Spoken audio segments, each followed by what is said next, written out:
to the Travel Like a Boss podcast, the radio show all about traveling like a boss by being your own boss.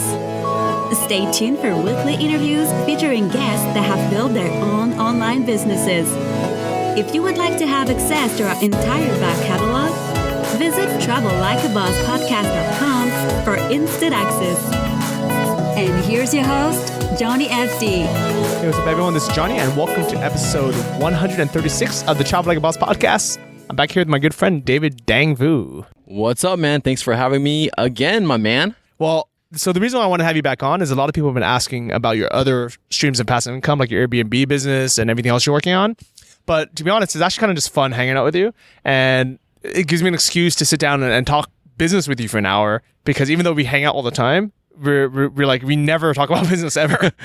It's true, man. It's true. We hang out. We've been going fishing, going all over Chiang Mai. I mean, it's been a lot of fun here, man. Yeah, so we'll definitely talk about that, because that was a crazy epic experience. But I'm actually curious. So, like, how many people actually ask you about, ask you to be on their podcast, and what do you normally say to them?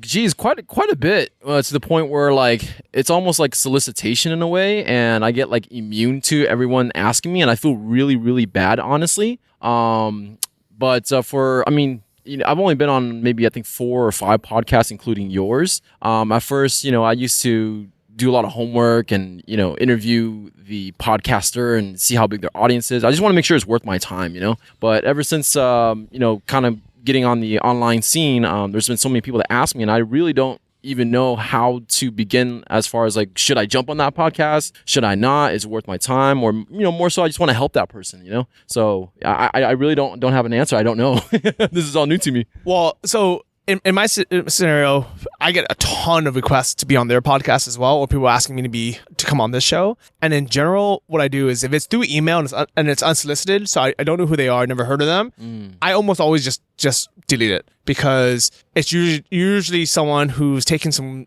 course online that's like, this is what you want to do. You want to have your VA in the Philippines scrape the 200 most listened podcasts, contact them on their page, and then, so it's not even them emailing me. It's like, right, it can be spammy, yeah, and it's always very spammy. Unfortunately, there's some courses out there that's what they teach, and maybe it used to work back in the day when people weren't as busy or there weren't as many podcasts, but I think now it's really hard to get someone with an established audience or with, that's busy to be able to go on a podcast. There's so many of them.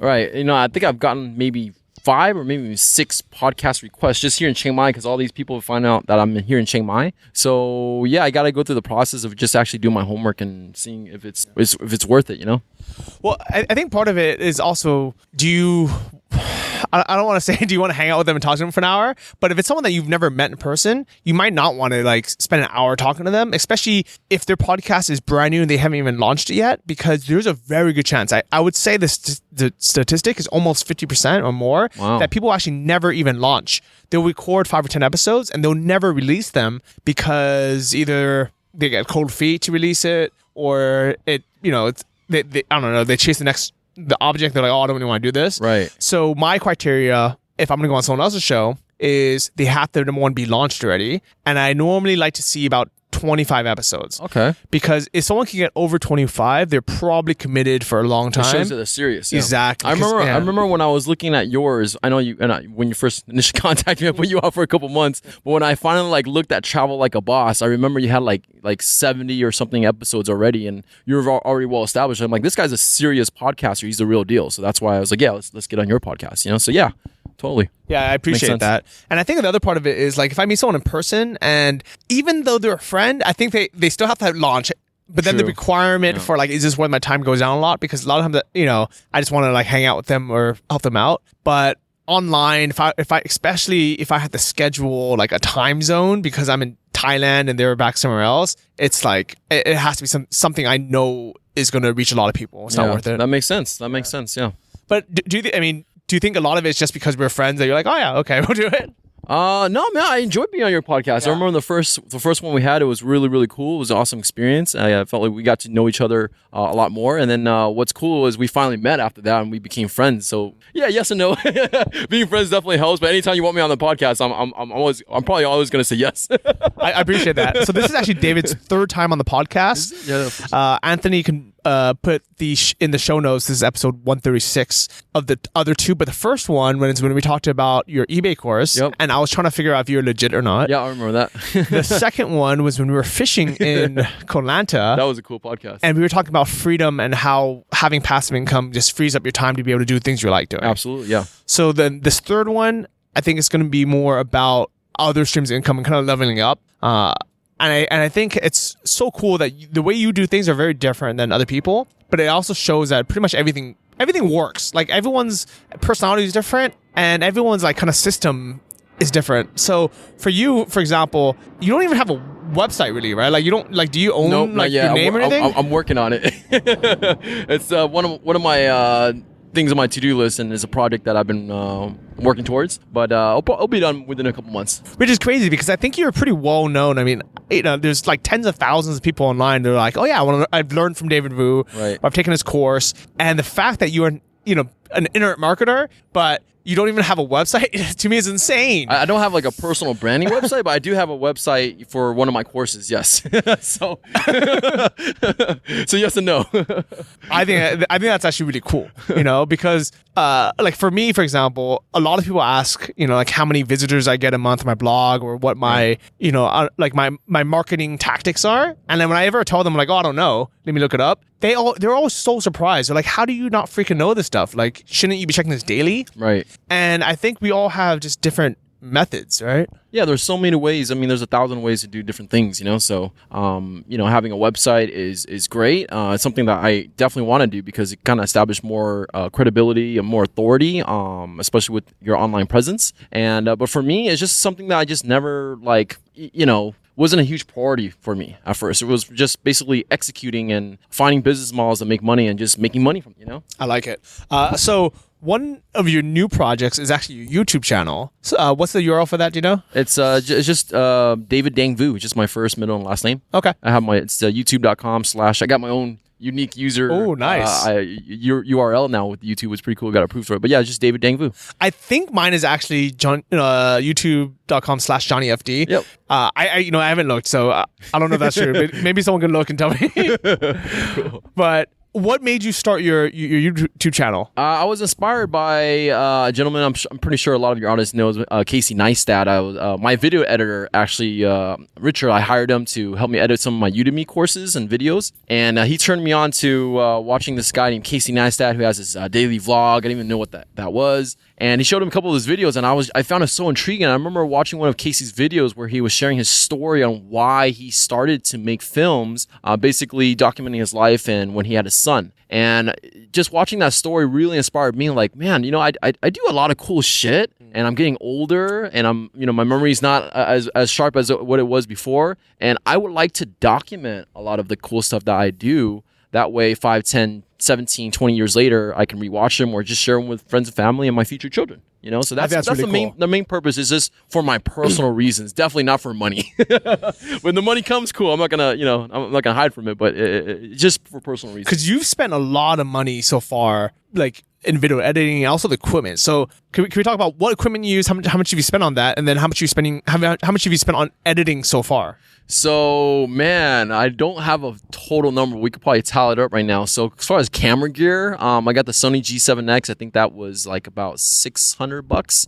Then I got the Osmo, the DJI Osmo. That was about $500 or $600 as well. I got like 4 GoPro cameras. The drone was probably the thing that cost me the most. That was about $2,000. After you get all the batteries and accessories and things like that. So yeah, we're talking about a couple grand in for video equipment.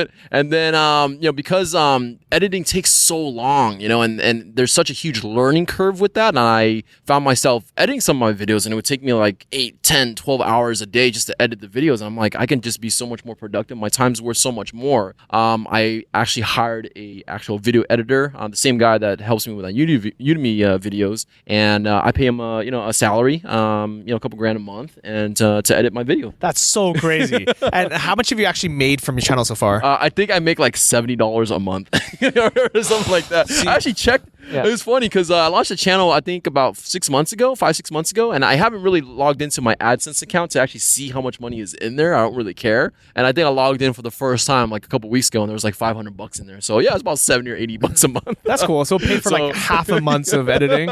No. Oh no.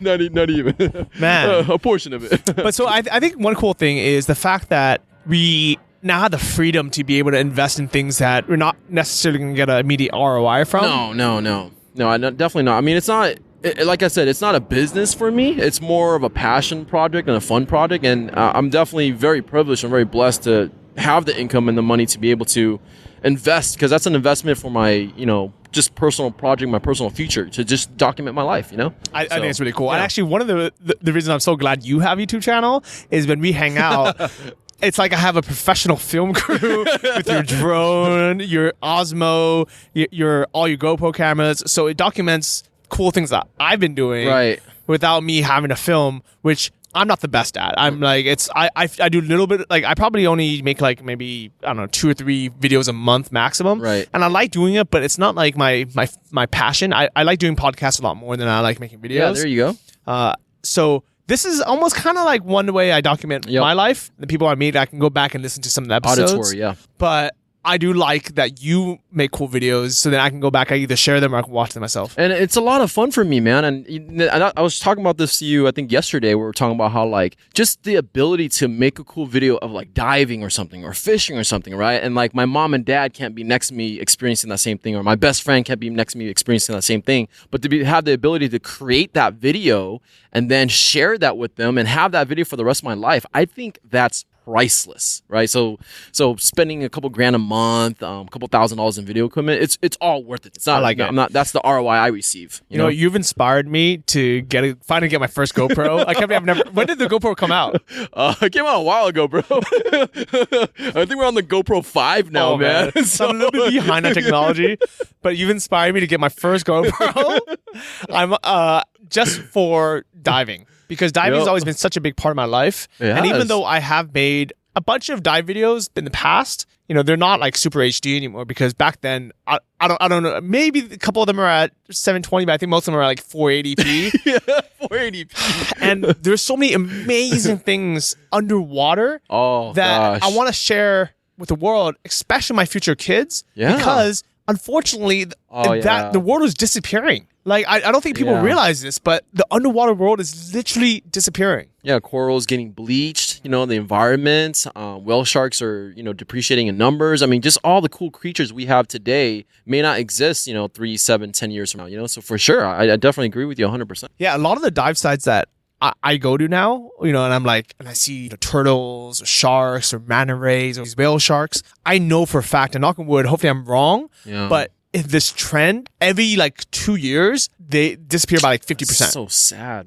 And it's because of unsustainable fishing methods where people do like these crazy ways to just grab as much fish as possible while killing everything else, all the bycatch, killing the corals. And people just aren't thinking about it, Like, I have no problem with people catching fish or eating fish, because if everyone in the world started fishing with like a actual reel and a rod, just a normal, what you think is as fishing, there would be plenty of fish in the world. 100%. But the problem is when people, buy fish at a sushi restaurant or at a supermarket, that fish is normally fished by these crazy long trawling nets that are like miles long, or, these long lines are miles long, or the trawling nets are super wide, and they just scoop everything up. So nothing can reproduce, all the other like stuff is just gone. Yeah, and they're catching stuff that is being wasted too, stuff that they don't normally eat or can't eat, and it's just dead now. Yeah, 100% agree with you. So, so hopefully, this podcast also kind of spreads that word. So anyone who is kind of in some kind of situation where they can help that, awesome. I'm all for supporting that. So let me know if there's any programs that are actually doing some kind, actually giving an alternative or actually fixing the problem. I'm not big on just talking about problems. I want like solutions. Yep.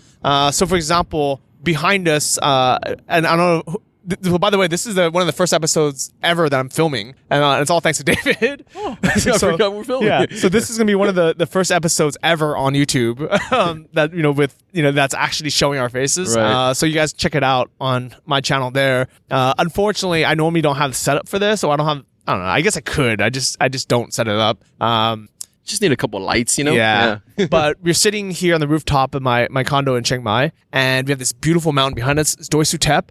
It's sunset right now, and it's gorgeous. You can see the lush green. You can see like the clouds and the temple up there, and it's so beautiful. But unfortunately, every March, April, you can't even see like 20 feet because there's smoke that just covers the entire mountain from burning season. Burning season, yep. So everyone complains about it every year. They're like, oh man, burning season sucks. And during those 3 months, everyone complains about it. But the rest of the year, people forget. But what I did was I set up a reoccurring donation to Warm Hearts Worldwide, where they actually have found a solution. So instead of telling the farmers you can't do this, and the farmers having no solution and doing it anyway, they are actually introducing something called the Biochar Project, where they help turn those crops into biocharcoal, which they can then sell. That's pretty cool. Yeah. So things like that, I'm all for. So if anyone knows of anything like that for sustainable fishing, I'm always down to support those kind of causes. Right. I have personally never come across anything like that. I like it. So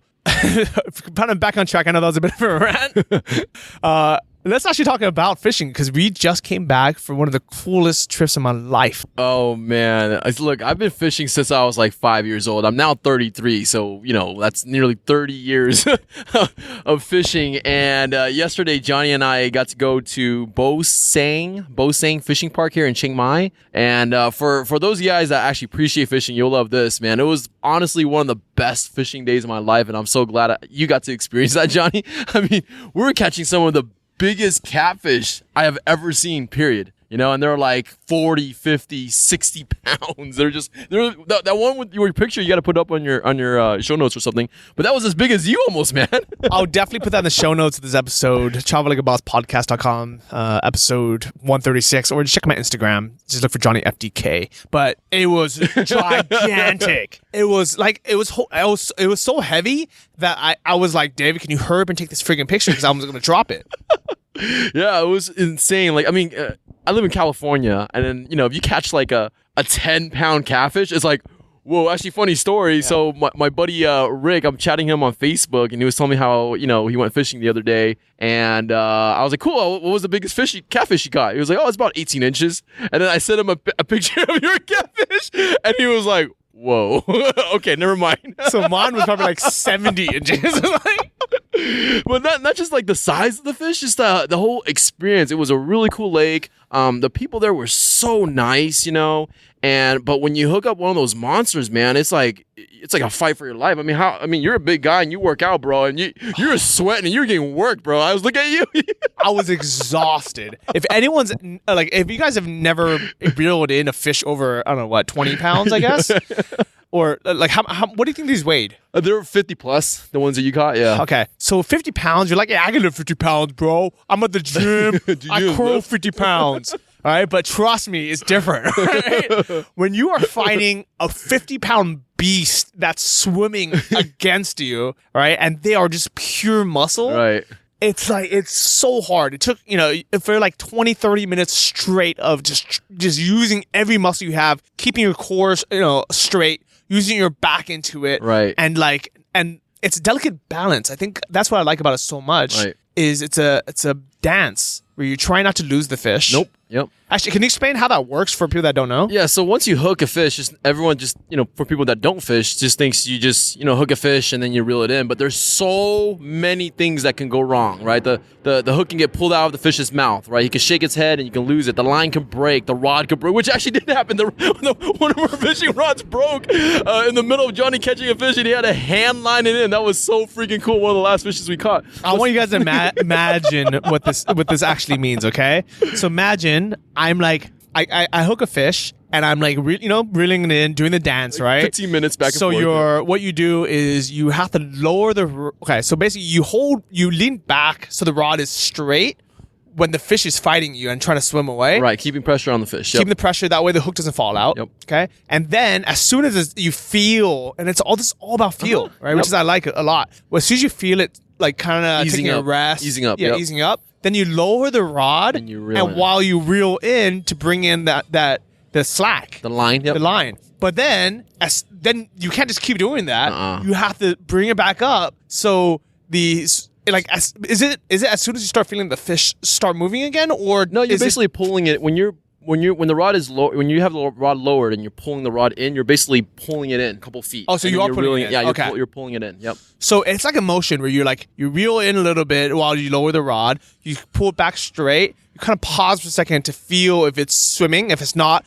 Yep, you could exactly. repeat, reel back in. But you're doing this like a dance, back and forth Yep. for 10, 20, 30 minutes at a time. Exactly. And then the fish could get a burst of energy, and let's say you reeled in 20 feet of line, and all of a sudden he takes off like 30 or 40 feet. So it's literally a game of tug of war. Yeah. And you're losing like 40 feet of line. It's a mental battle. Yeah. And so 20 minutes of this, and I'm exhausted. My muscles are just fried. I'm just, I'm as tired as the fish. And I get it like within feet. I can see the fish. Like 10 feet away. And I think it's partially because it's almost out of the water, so the Right. weight becomes more. Yes, exactly. The fishing rod that we had snapped in half, and I'm holding on to half the rod, and I see the line going out. I was like, oh, crap. So I grab the bare fishing line. Which is not good. You can seriously cut your hand doing that. But Johnny wasn't thinking. Just I wasn't thinking. spur of the moment, right? And I was like, I'm not letting this fish get away. I've been reading this too long. So I just grab it on the line, and I'm like, wrapping it on my hand, which is not what you should do. Because you can either get, first off, cut your hand up, Yep, or it can easily. drag you into the water. Yeah.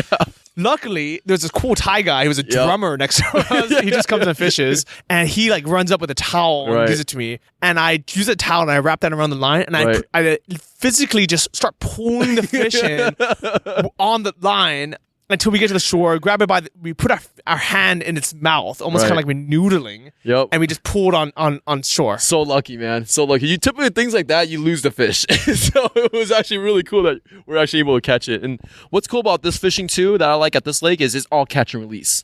So none of the fish are taken out of the water and killed and eaten. So it's all catch and release and just for fun. Yeah, So and it is a sport, and I think if anyone has never fished before or hunted or something, there's a primal feeling that you get when you get that fish. And I think there's some people who might be listening to this. I know we got some vegans that listen. They're like, "Why are you doing this, bro?" Right. But I swear to you that this is a primal human feeling. I do understand it is kind of an option if we don't actually in this day and age we could go to the supermarket, but to be honest, as what we were talking about earlier, going to the supermarket is actually probably one of the worst things you can do to acquire food because it's not sustainable. If every single person picked up a rod and reel and went out and caught your own fish, I guarantee you this world would be way more environmentally friendly. Right. Even hunt it for your own meat, 100%. Yeah. So that is, and it's kind of hard to logically, fathom that. You're like, oh, well, by you going hunting and you killing an animal or you going fishing, how is that helping the world? Trust me, it is. Yep, exactly. I agree. And more than that, I mean, regardless of all that, it fulfills this primal, what is it about pulling a fish out of the water that excites you? Just knowing that it's a challenge, because so many things can go wrong and you could easily lose it. But just it's like a video game for me. It's like winning, like I accomplished and I won, and that's what makes it really fun for me. But the primal thing too, for sure. I never actually thought of it that way. But I agree. Yeah, 100%. Because I think built into every one of us is this notion that we know that if it wasn't for supermarkets, that we would starve. Right. Our family would starve if we weren't able to do this. Right. 100%. Yeah, and just having the skill of, hunting and farming, it just makes you feel alive in a way, not just relying on the supermarkets like you said.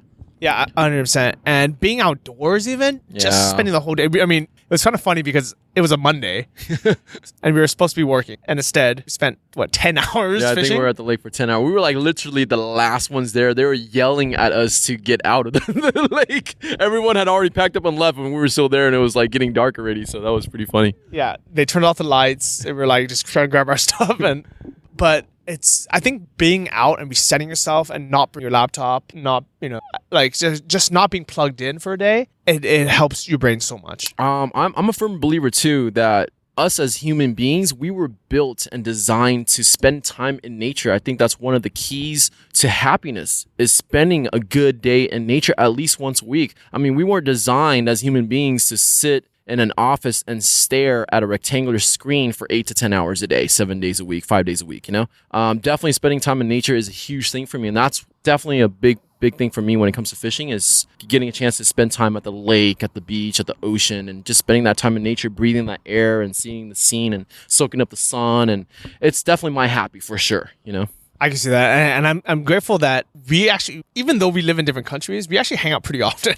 Yeah, I think I put up a post the other day, like, I think in like about we've known each other for over a year, but we've probably done more cool shit in so many different countries than I have with my friends. I hate to say this, but my friends at home that I've known for like 10 years. It's sad, but it's true. And I think it's because we both have freedom of both location and of money now. Right. Yeah, 100%. And yeah, that's the best freedom in the world, right? Yep, 100%. Because most of my friends at home, they're still on the rat race. They work a job, and that's what they do. So it's so insane to me because before this, where did we hang out last? Like when did we see each other? It was Portugal, right? Yeah, Lisbon, Portugal. Yeah. I think we spent a week there, and we did some pretty cool stuff there too. So Chiang Mai, Portugal. Before that was in Koh Lanta. Yeah. And then before that was in LA. Yeah, LA. How Anaheim. crazy is that? Yeah, all over the world. Yeah, it's really crazy. Yeah, and it's because I probably only fish when you're here, to be honest. Really?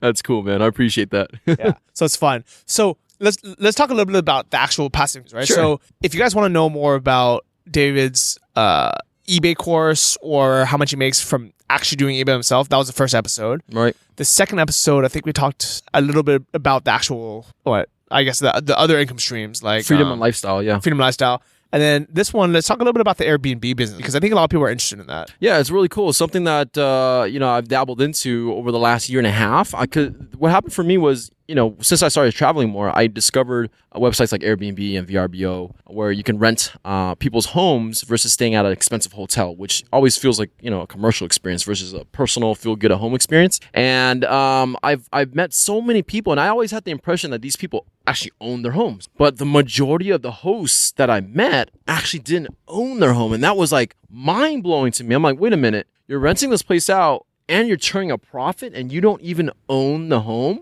I said, that is freaking cool. So that seed was planted in my brain. I think after one of my vacations with my mom, I came home and I just started looking into this. I was like, this seems like a very simple model. It's basically arbitrage, and it's rental arbitrage, right? I think that's cool because I've stayed in a lot of Airbnbs now. I've stayed at them in Canada. I've stayed at them in Poland, right, and in random countries. And one thing I've noticed is that every host that I've stayed at, they've had multiple property. Yeah, and 100%. They don't, it's not like they bought $3 million worth of real estate. It's they're doing your exact model. They're arbitraging. Yeah, they're just hosting. They're running basically a property management company, but rental arbitrage, where basically you're able to contact a landlord, a homeowner, a property manager, and get in on a monthly lease, and then turn around, furnish it if you have to, and then rent it more. And that's where the arbitrage opportunity lies, is because you're able to rent it long term and pay monthly, right? And then you can turn around and charge a higher rate because you're renting it out on a daily short term rate. So you can get a lot more money doing it that way and making a profit. And the way we do it with me and my two business partners,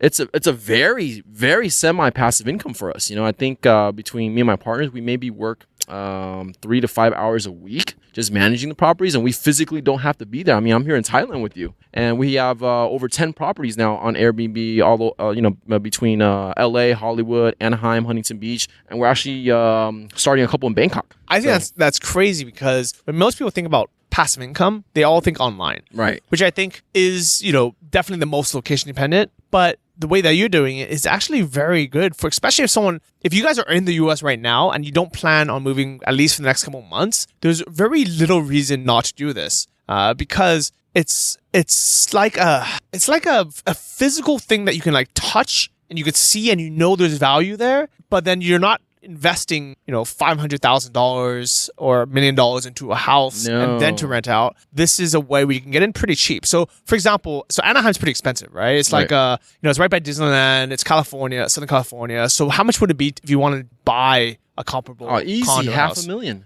Okay. $500,000. So, you could, I guess, take out a mortgage on that. Yeah, but $100K loan, right? But then, you first off, you put $100K down, which most people don't have. Second, you'd have a 30-year mortgage that you'd be responsible for. But instead, the way you do it is, it's like you're basically just renting an apartment, right? Right, and that's the biggest difference, right? Rather than spending $100K and owning a home and renting it out long term, or even doing Airbnb when you're owning a home, I'd rather take that $100K because a lot of these properties that we're acquiring and renting 1-bedroom, 2-bedroom studios and condos, apartments, we only really put in between $5,000 to $10,000 each total, all in, as far as the moving costs, the furniture, the decor, first month's rent, deposit. I mean, all in $5,000 to $10,000. So you can technically open 10 to 20 with that same $100K, and you can cash flow 10 to 20 times much more money than actually owning one property. And your liability is way less. Way less. 100% way less. Exactly. And that's why I like this model a lot more, because you can make so much more money with little risk.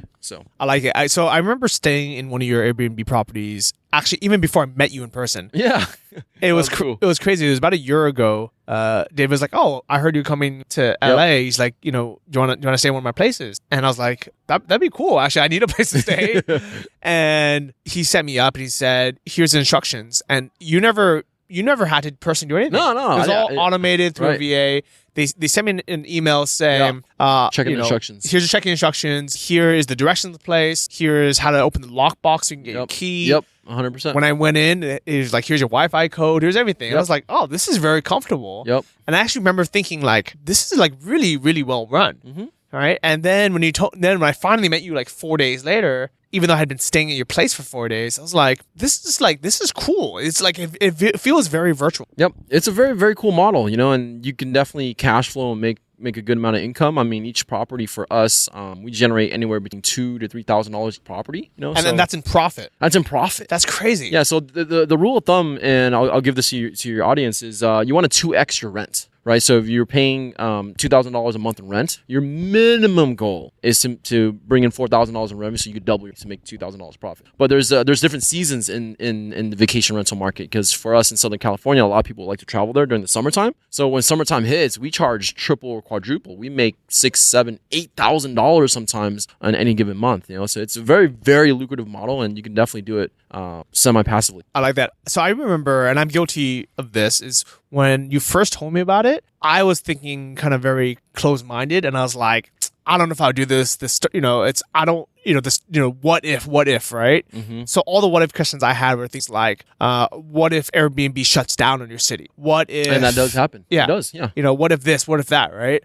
And I think like any kind of business, there's always going to be the what ifs. Right. But what I liked was when you explained to me, you're like, you said the calculations for the money that we would put in to buy furniture and then the money that we would lose on our deposit if we broke our lease early is made up in X amount of months. Can you kind of explain how that works? Yeah, so going in, when we first acquired our first property, it was 2-bedroom, 2-bath in Huntington Beach. We were just testing the market. And the math that I had it down was we're going to invest $10,000 and we're going to make about $2,000 a month. So we should technically get our ROI back in 5 to 6 months, at least. When we went all in, we ended up making our money back within 3 months, and a lot of our other places within 2 months.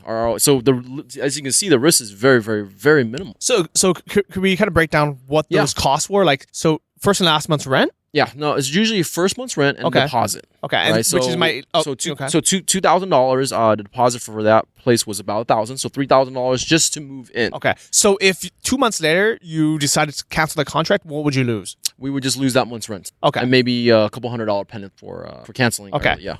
And I guess in the worst case scenario, if you lost the whole deposit, so in total that would only few $1,000s, couple $1,000s. Okay, and then you still own the furniture because that's your stuff. Okay, right? So the furniture, how much are you spending per unit to build that out? So on 1 bedrooms it's about $4,000, and 2 bedrooms is about $6,000 because the extra bedroom is just another bed and a nightstand and a dresser. But that's pretty much it. But I guess the good thing about that is that like once that's kind of paid off, that's yours. So if you wanted to, you could sell it again. Exactly.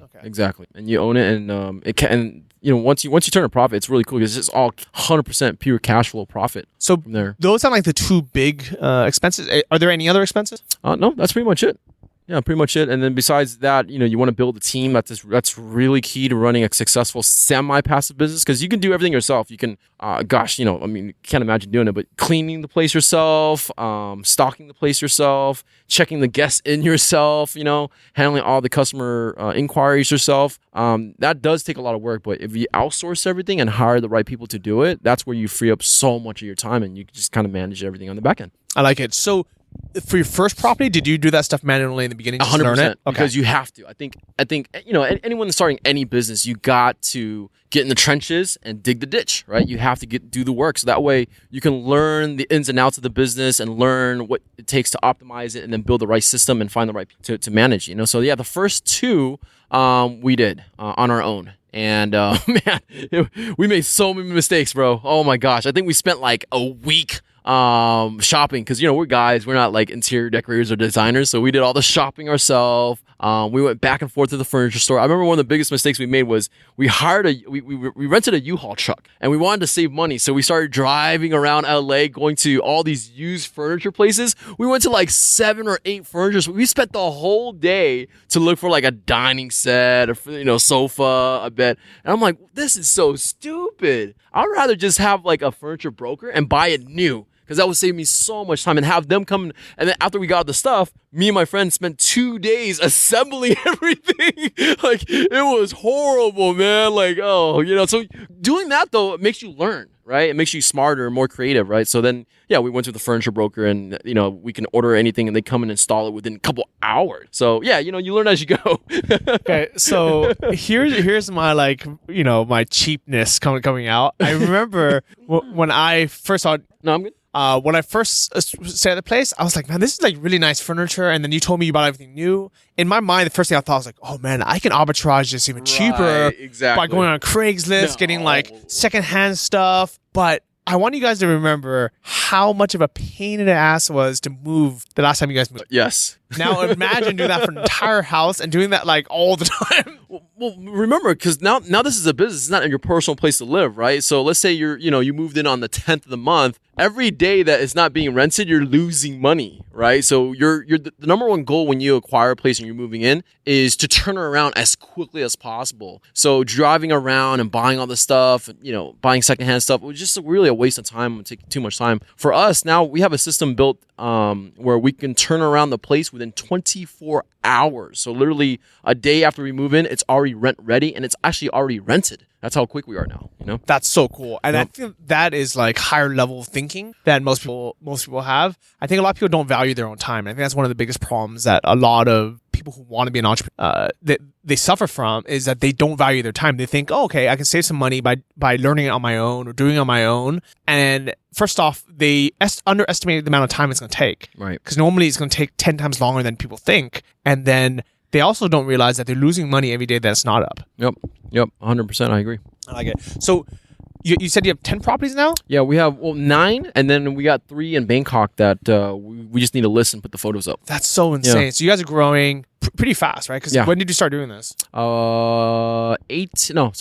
19, 20 months ago. So not even 2 years yet. Almost coming up in 2 years. Okay. And what are you guys profiting every month? We're profiting easily over 10K a month. Easily. That's so cool. On a minimum. Sometimes as high as 20K on like the summer months. And now that a lot of these properties have kind of paid themselves off, I guess, like in terms of like furniture has been paid off, the deposits are kind of paid off. Your risk is only when you open new properties, right? That's the only risk, yeah. Because you go through that cycle of risk for every new property, and it's usually, if you do it, like as good as us, it's 3 months. But if you do it normally, it could probably take 6 months to get your ROI back. But that's pretty much it. And then after that, it's no risk. I think it's really cool. I'm really excited about this. I think this is something that anybody can wrap their heads around, because everyone knows how to rent a place, because I'm sure everyone's rented an apartment before. Everyone knows how to furnish a place because everyone's moved into a place before, especially if you just hire, like you did, an interior designer, which I think is really cool. Yeah, interior decorator. It's a very simple model. There's no rocket sciences. It's just all execution. But it's just a 3-step process where you're acquiring the property, and then you're furnishing it, and then you're just renting it out on websites like Airbnb and VRBO, and just making sure you set it at the right competitive price, making sure that you have the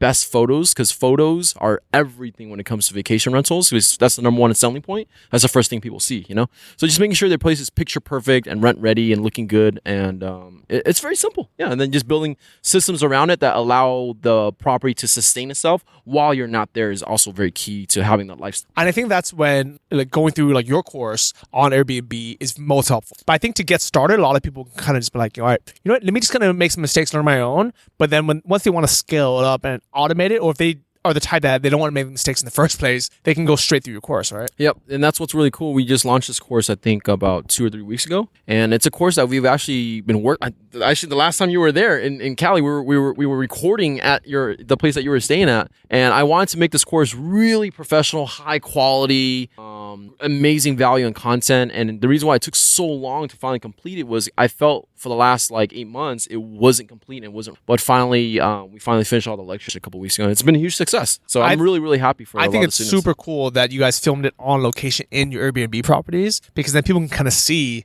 that this is what it looks like. This is real. That's the biggest differentiator for us, because I checked out, there's a lot of courses, when it comes to, teaching something about eBay or teaching how to make a podcast.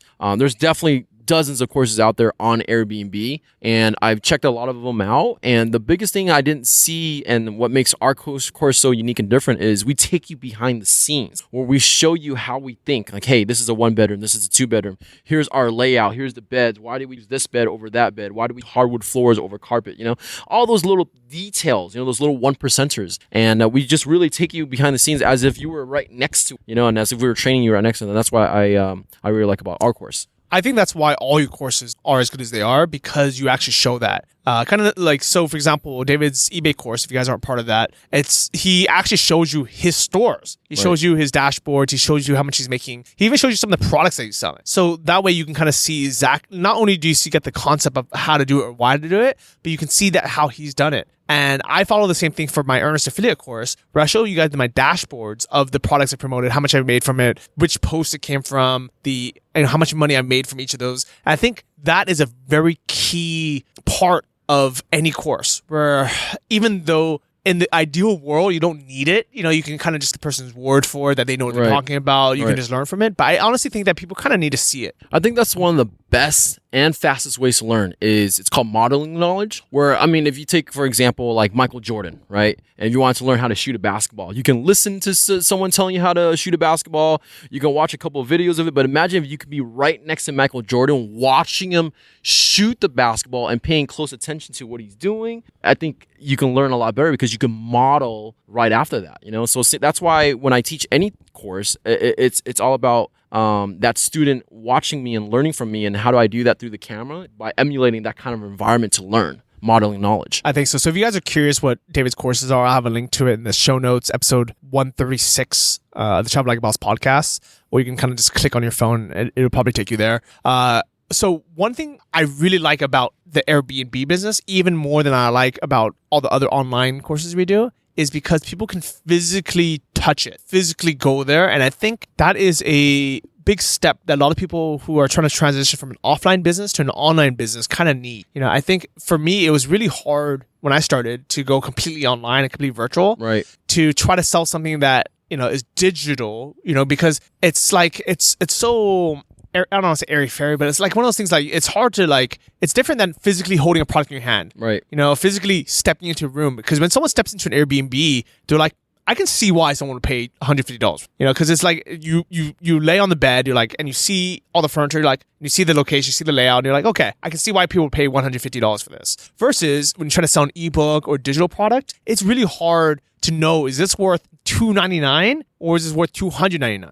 Yeah, I agree with you too, because I mean, I like both. I like online and I like offline businesses. I mean, the majority of the money we spend is offline. We go eat at restaurants, we go to the grocery store. So, I wouldn't mind having a lot of offline businesses. I wouldn't mind owning 1,000 gas stations or a bunch of car washes. That's actually one of my visions in the future, is to own a bunch of offline business and online business. But the thing I like about the vacation rentals is it's kind of both, because you have that tangible asset and product in that actual property, but then you also have the website where you have to manage and go in there and tweak the title and the settings and the photos and stuff, and it's really cool. And one of the biggest benefits to having these places is just like you mentioned, it's a place where, let's say it's not booked for a couple of nights, you can go there and stay. You can have friends and family come over and you can block out the dates for them. So you always have a place to. One of my visions is to have Airbnbs in all my favorite countries and all the states that I like visiting a lot. So that way, when I travel, I don't need to book a place to stay. I always have my own place that I can stay at, So I think that's pretty cool it's too. It's going to be nice. It's going to be designed the way you want. It's going to be easy.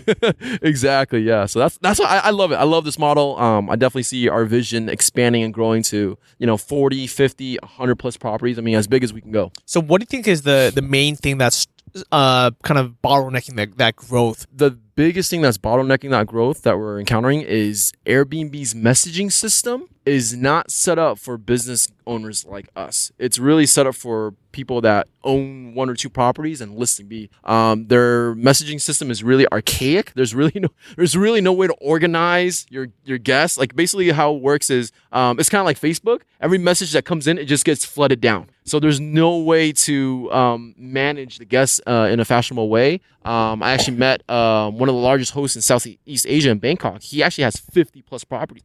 And he has 4 full-time employees working, 24-hour shifts just to respond to messages. So that's one of the biggest things that going in, we're still trying to figure out. So that's kind of bottlenecking us from growing and moving faster. Yeah. So Airbnb, if you guys are listening to this, you guys should start a Airbnb business account, premium account. Maybe charge some extra money for it. I'm sure people like David would be happy to pay for it. Totally, exactly. Yeah. I like it. But that's a high value problem to have. I think these are things that people will, even though it's kind of nice to know, like what you should kind of think about, 2 years on the road, I think it's better not to focus on these things and just say, every business is going to have some kind of bottlenecks, some kind of issues that come up. Let me just get started on my first one. Yep. Exactly. And that's what we did. We got our first one. We made our money back. And for us, it's a little bit different because we don't need the money per se, right? It's not something that we have to live on. It's not our paycheck. Between me and my business partners, we all three of us have so many different things going on as far as other income streams. So what we did was when we made that money back, our ROI, we just took that money and got the second property, right? And so we doubled. And once that second property made that money back, it's now doubled. And we took that money, we opened up 2 more. So we went from 1 to 2, we just doubled every month.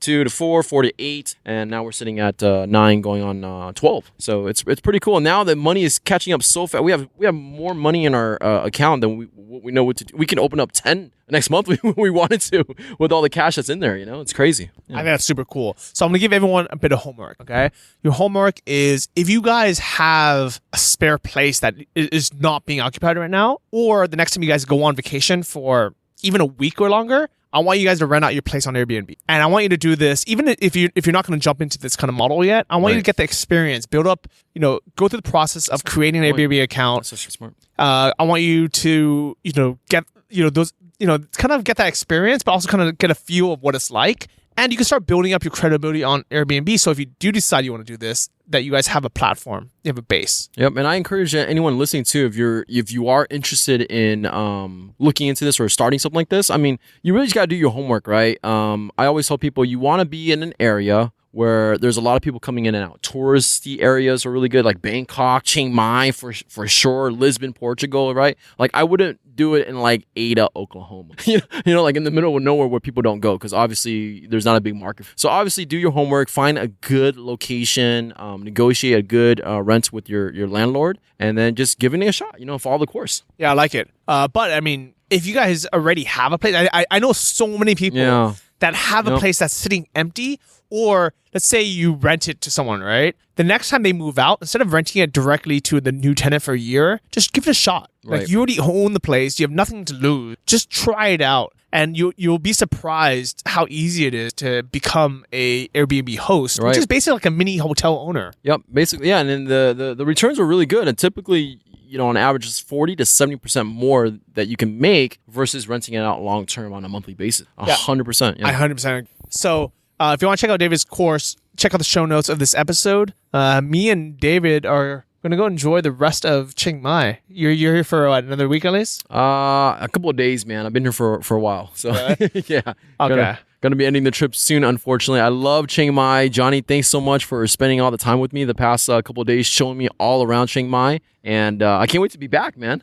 I have a feeling David's definitely going to be back. I'm going to come back for a couple months for sure. Maybe in February? February. Yep, February. Yes, I told you yes. Yeah. So here's the official announcement that we have David on the podcast. He's committed to be one of the speakers at the 2017 Nomad Summit. Super excited for that, man. I'm so excited to have you there because I know that you don't speak for any conference. So the fact that you want to come and share value at ours, I'm very excited about that. Awesome, man. Yeah, I can't wait to meet everyone and see all your listeners. Very cool. So if you guys haven't bought your tickets yet for the Nomad Summit, it is February 4th. Here in Chiang Mai, Thailand. We're going to have a pre-event networking event the day before, and then we're going to have a pool party the day after. So it's going to be all weekend. But the event itself is on Saturday, February 4th, and you can get tickets at nomadsummit.com. It's going to be an incredible event. If you want to see videos from the last 2 years, just go on YouTube. But trust me when I tell you this, there's going to be nothing like it. There's going to be hundreds. I think we've already sold 150 tickets. You guys are going to sell out soon. I know we're going to sell out. So